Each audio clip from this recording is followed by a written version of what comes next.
Welcome back to the channel, ladies and gentlemen. I hope you have a wonderful day ahead of you, and you'll probably be hearing that phrase in less than 24 hours again, because this will be published around 9:30 p.m.-ish GMT, and then team selection / solving your problems will be out around 8/9 a.m., just given the tight turnaround. In everything you need to know today, I shall have for you, of course, the big one, which is captaincy, which we will delve into.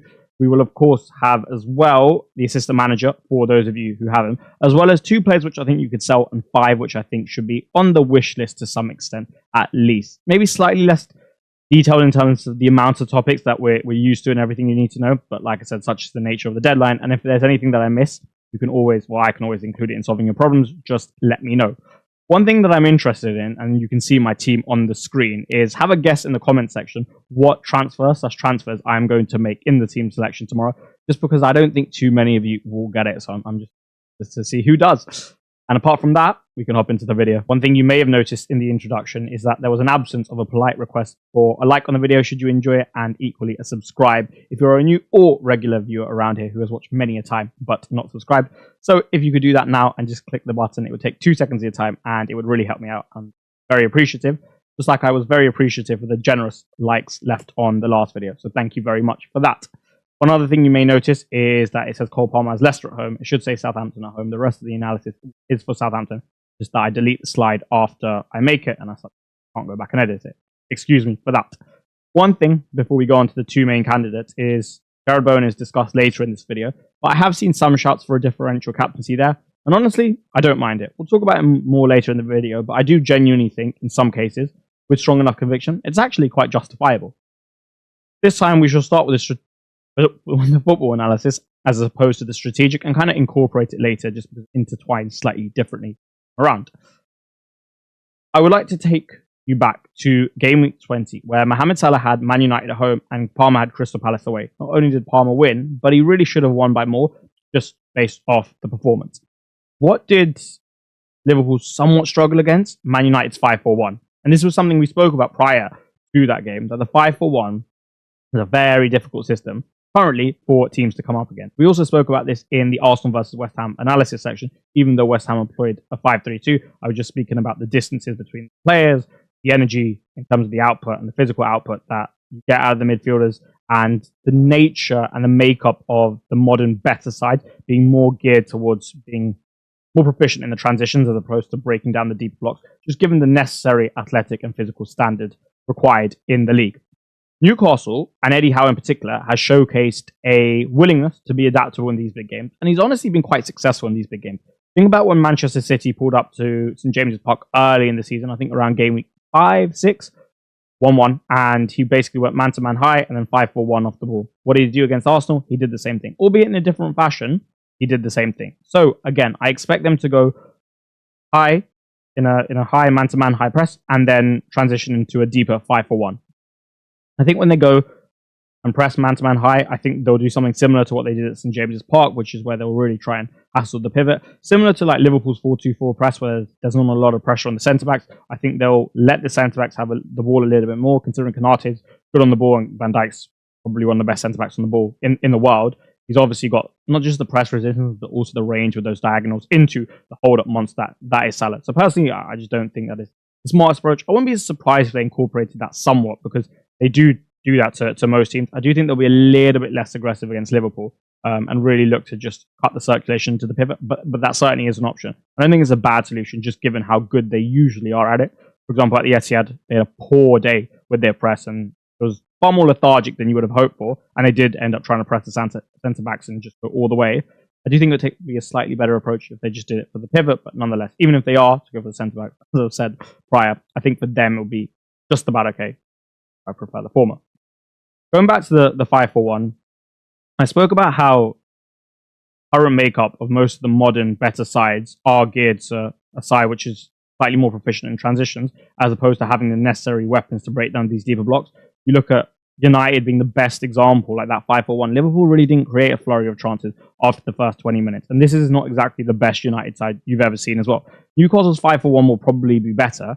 And as such, when you consider that condition and the fact that it means for Salah he's probably wider, I would say the open play goal threat in settled possession is slightly lower, just because you probably have a lower frequency of transitions as well.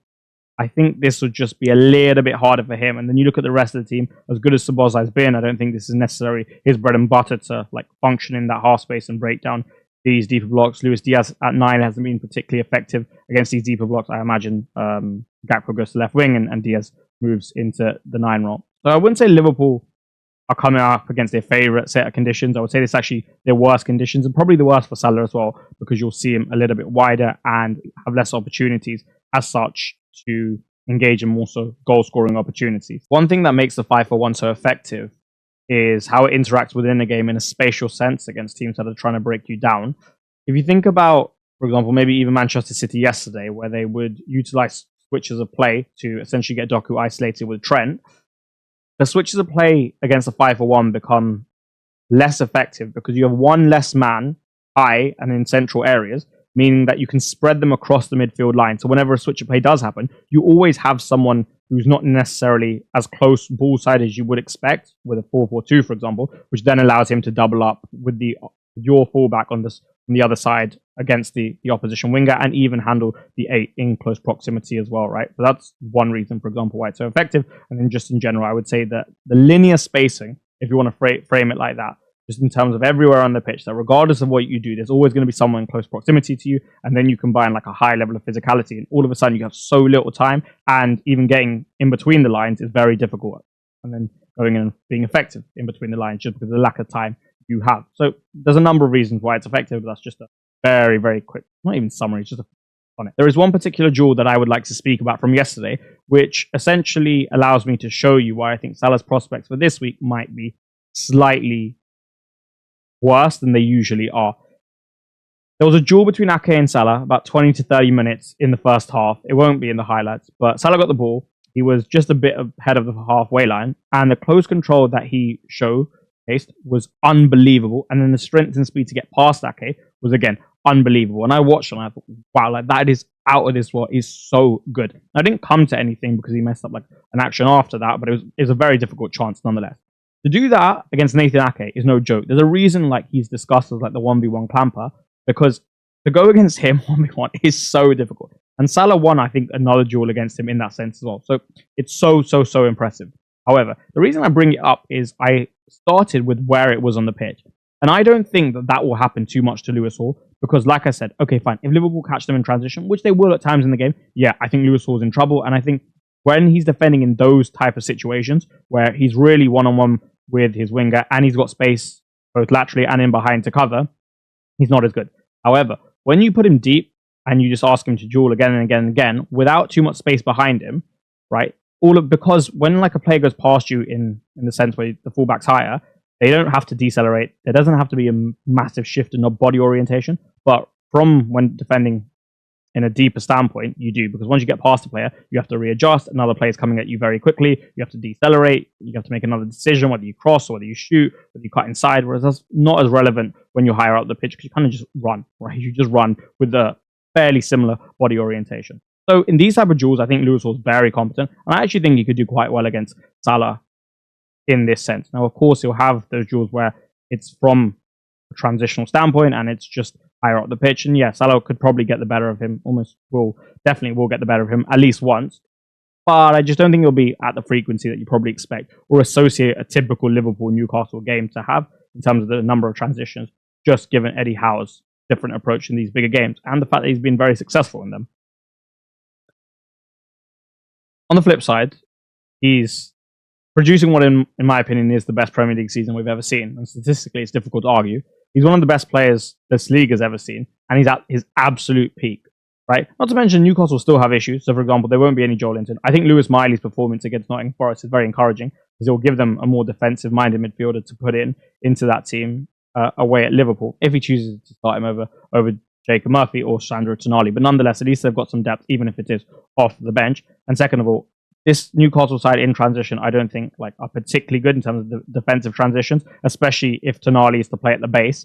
And as such, I think Liverpool could really hurt them there, given they are absolutely lethal in it, right? And also, and I mean this with the greatest respect, I don't personally like Nick Pope as the number one for this team. I think it should be Dubravka. It's not so much about the shot stopping, right? Even though it's an aspect, it's more so about the lack of calmness that he exudes through his distribution and just general actions as well. So for me, I think especially at Anfield, that's the last thing you want. The last thing you want is to get the crowd up. I think you want a super smooth, solid, calm performance from your goalkeeper, where he just takes a sting out the crowd in the game, right? Because as we know, Anfield's like a 12th man. So there's obviously that to consider alongside what Salah could do. And he could go and score a hat-trick, and you wouldn't be surprised because from these wider areas, right, he can still, it's not like he's never going to come inside and he's never going to find a pocket and he's never going to find a bit of space. He's also got brilliant shooting, brilliant ball striking, and also the other thing is he's always got an assist, always got routes to point through assists because he is the most unbelievable creative from a variety of angles and also even distances in terms of width. So he's got all that going for him.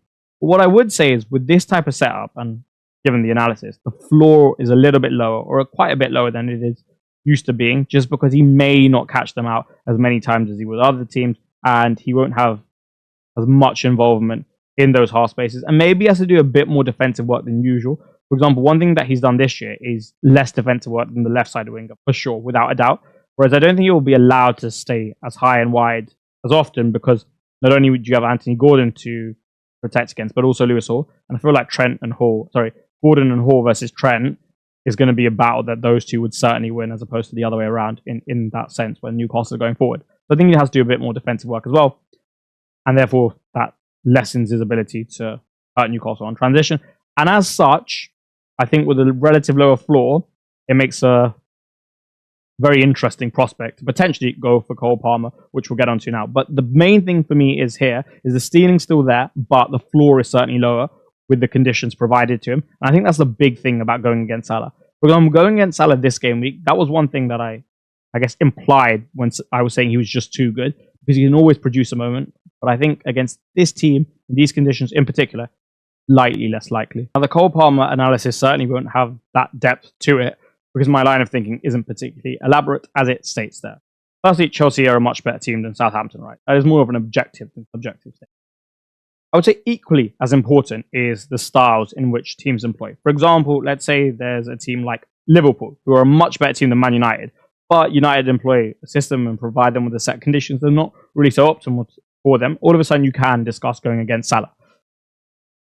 Southampton, however, for a side that is battling relegation, don't really employ an approach that a side that's battling relegation usually would. You look at Ipswich, for example, when they go to Liverpool, they try to go really deep and then start them as transitioning with counterattacks.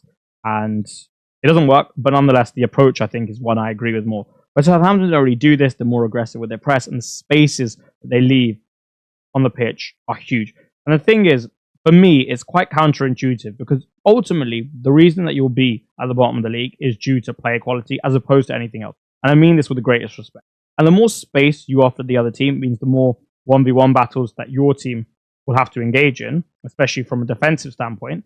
And that's probably not what you want to do on the assumption that your player quality is lesser than the other team. And I mean that with the greatest respect, but I think it's fairly safe to say that is true.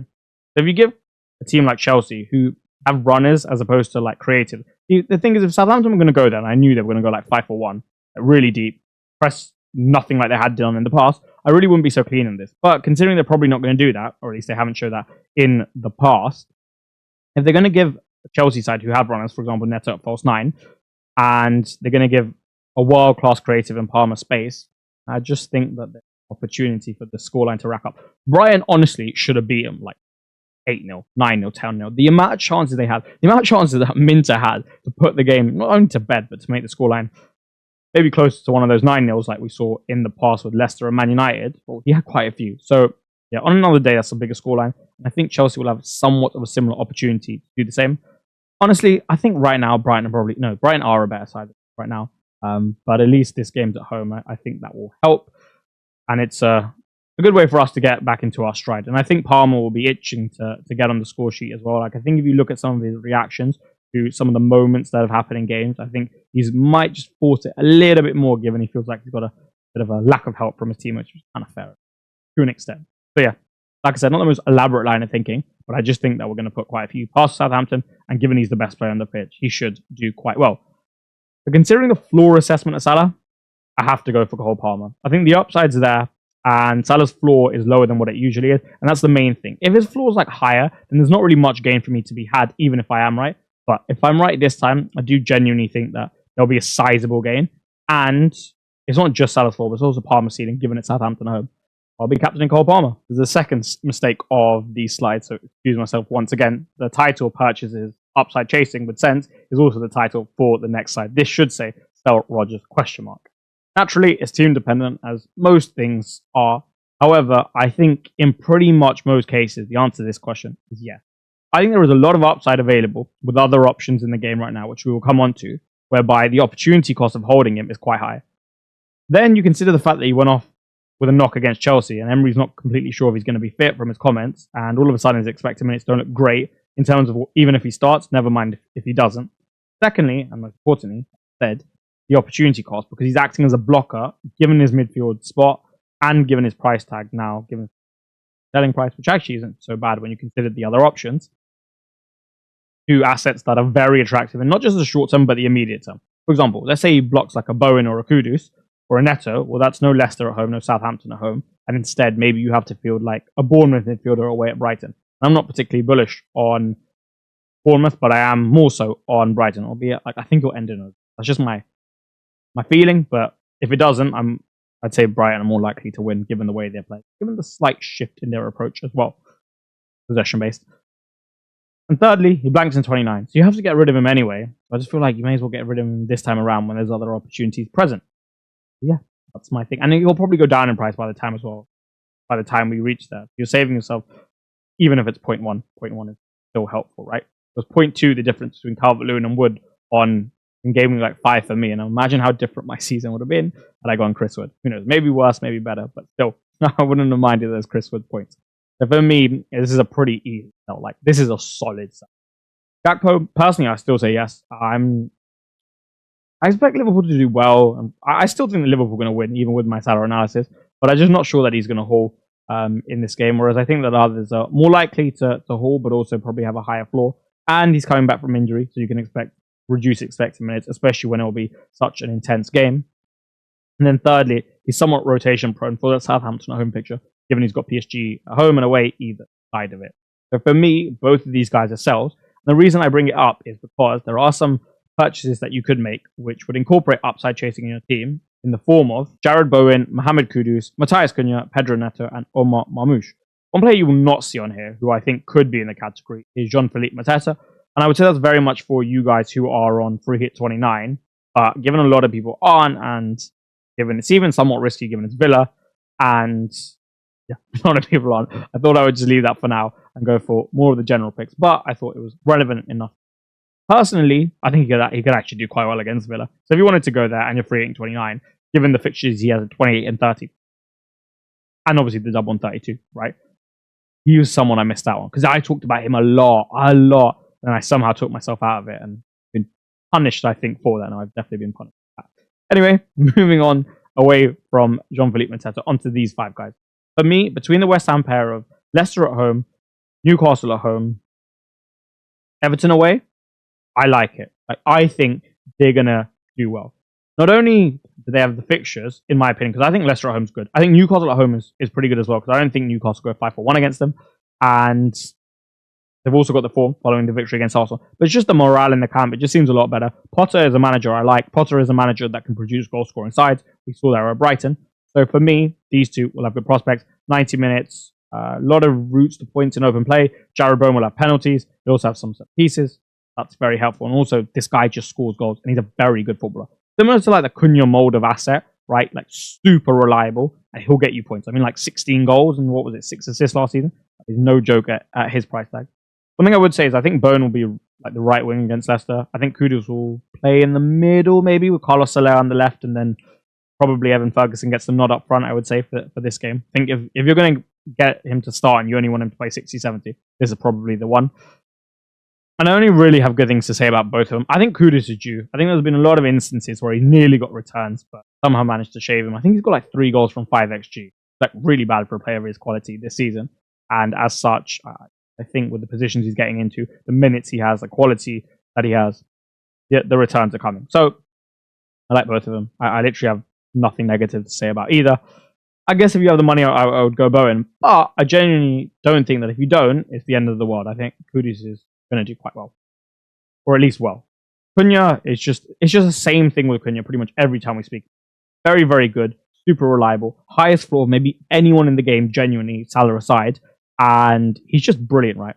I would say, however, potentially a little bit worse than general consensus, just because Fulham at home and Everton at home, you're inviting two of the best defenses in the league. You're inviting two quite physical sides to come, and as such, could you maybe get him in 29 when he has Southampton and utilize a free transfer elsewhere, for example, to sell Morgan Rogers to get Jared Bowen and capture more upside there? I do think in that sense, maybe a little bit of an inefficient usage of a free transfer, just given the opportunity cost. But like, if you view it differently to me and you think they put him to the sword and Everton to the sword, then he's great, right? He is Cunha. We'll go on to Pedro Neto. Actually, no, we'll go on to Omar Mamouche, considering that higher up in the paragraphs, at least. He has what I would describe as the goal scorer's gene. And it's a little bit difficult to explain what I mean by this, but he's just got that like goal scoring killer instinct. He's goal orientated. He doesn't really look for his teammates as much. He's got brilliant ball striking. He's got a good understanding of when to be and when to be there. I think the fact that he's a runner as well, even from like not just the 9 like zones, but even from midfield and getting on beyond the last line. He did that against Liverpool. Obviously, he had a brilliant finish against Liverpool, chalked off for offside. I think this guy's going to score goals. Fixtures wise, I would say it's open to interpretation. That's probably why I'm not as high on him as I potentially could be. Spurs away, cool, right? Spurs playing pretty well at the moment though. So that's a little bit but still cool. Forest, that's not really his type of game. You watched him function when Liverpool were deeper and more compact, and in those small spaces, he wasn't anywhere near as effective. And you know that Forest are going to give you that, especially against City. And then after that, I think, again, a little bit more open to interpretation. Brighton's probably quite good, and then Leicester are probably quite good as well, even from a stylistic standpoint. But yeah, just the Forest one is a little bit off-putting. But I think he starts pretty much every game, especially with De Bruyne's physical decline. And I think you can rely on him to an extent because, like I said, he's got the goal scorer's gene. And then Neto. Could he develop it? One thing I was thinking about is I might have been a little bit harsh yesterday when I discussed the finishing and output level, because he's never really been in a team or had a set of conditions which allowed him to flourish. Even like at Chelsea, the wingers, the roles they play, not really one where you expect them to generate a lot of output, like the right wing role, usual right wing role at least. However, with him playing a false 9 and with him being fairly two-footed in nature, and Southampton not operating in this deeper block, so he can utilize his qualities as a runner and exploit the spacing behind, as Brighton did against Southampton, and just in general the space. I do think that like he could do quite well. And it's not just that. The thing about, like, for example, Marmouche is he's got Spurs away, which is good, but then Forest away, which isn't particularly good. But he's got Southampton at home, Leicester at home, and it doesn't really get too much better than that. And they say that if you want things in your life to change, you have to change things in your life. And he's had the change. He's getting that false 9 position. Could we see like a new version of Pedro Neto? He's obviously a very good footballer. Yeah, I think you potentially could. And with the fixtures, I would say you can associate it with the higher floor. And then the ceiling's almost like a free ride when you have the higher floor at this price point, especially.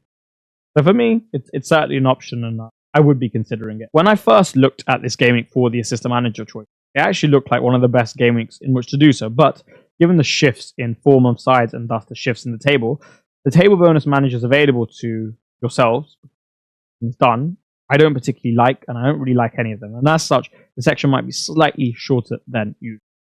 It just feels so risky, and I mean so risky to bet against Manchester City as a side, given the quality they have. Now, could Spurs do it? Yes, because I think they're in good form, 3 on the bounce. They've improved defensively somewhat. They've also got a lot of attacking quality. And City just obviously have their issues, both defensively and offensively. I wouldn't say defensively is that big of a deal. I think like Liverpool made it look worse than it actually was, given their quality. But even them, they didn't create that many chances. It's not like they're coming up against Salah, and a lot of it came through Salah.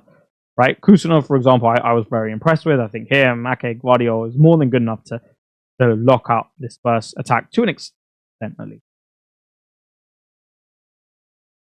And I don't have too many bad things to say about Spurs either. Like, I like their attack. I think Ange's employed a bit more pragmatism as of late. I think Jed Spence has been brilliant, and he'll do well with whoever he has to face on that side, whichever side he plays, left or the right. But for me, it just feels so risky to go against Manchester City. I wouldn't feel comfortable doing it. I think the ability for them to win Spurs is realistic. So if you have a strong conviction, then by all means go there. But for me, I just think it's too big of a risk to take this side on. Yeah, that's about it. Pereira against Fulham, I could see it happening. And it's the same thing as the Spurs game. Like, I could see Spurs winning, and I wouldn't be surprised. But I just feel like it's a big risk to take on Fulham when they've shown you what they've shown you, at least away from home this season, right? Very, very, very competent. Got a lot of good players. They're a better team than Wolves as well. And I just think it's such a big risk. And that's the main thing, right? With the quality that Fulham boast, with their physical, with the physical aspect just being a good one, I just think it's so risky. Obviously, they did a job at Bournemouth, but that one I felt like was more probable, just given the way that the two styles interact. But this one, I'm not as confident. Look, again, if you want to go here, I think there's enough for you to be able to justify it. I just personally wouldn't. Which leaves me with the last table bonus manager, who is my preference, and that is Oliver Glasner. I reiterate what I said earlier. I think just betting against Aston Villa is particularly enjoyable, almost too good of a side to bet against. But with a healthy Eze, who I thought had a good game against Fulham, I caught up a little bit. Selhurst Park under the lights, always, always, always difficult to go to. They have a good record here, Palace against Villa as well. Obviously, for example, in this fixture last season, they smashed them 5-0. Naturally, things change, but like Glasner versus Emery, you can read into that a little bit. Momentum after such a good win away at Fulham, not just in terms of the result, but the fact that they dominated them. The only negative I would say really is you have to respect Villa's quality. Let's just say Rodgers is fit. Rodgers, an informed Rashford, an informed Asensio, a relatively informed Watkins, informed Tielemans, and McGinn that's playing really well. Yeah, it'd be better if they had Anana and Kamara, but nonetheless, that's good, and there's a lot of firepower to contend with and take a risk against. So that's why I don't really like any of them. I just think the risk associated with them is so high. But if I had to pick, I go with Oliver Glasner. Comments, but if you can, I certainly will do. But if not, just comment who you're going for. And like I said, I shall see you very shortly for the team selection with one little surprise, at least I would say. See you then. Goodbye and have a wonderful day.